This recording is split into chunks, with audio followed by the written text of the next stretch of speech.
nakapaglapag na sa bansang Puerto Rico ang Pinay Q artists na sina Rubilin Amit at Cheska Centeno para sumabak at irepresenta ang Pilipinas sa 2024 WPA World 10-Ball Women's Championships. Si Bernadette Tinoy ng PTV Sports sa sentro ng balita.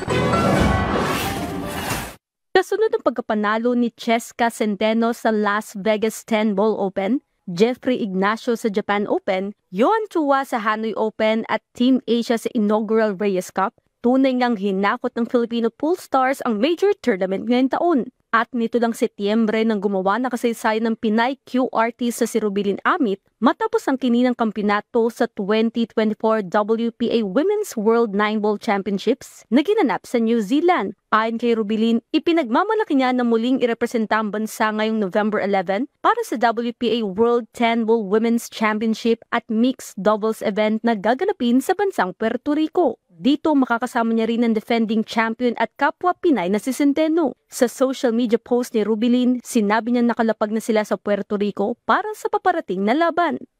To all those who support us players, maraming salamat po sa inyo. As I've mentioned kanina, malaking tulong po kayo sa lahat po ng victories po namin. God bless po. Bernadette Tinoy para sa Pambansang TV sa Bagong Pilipinas.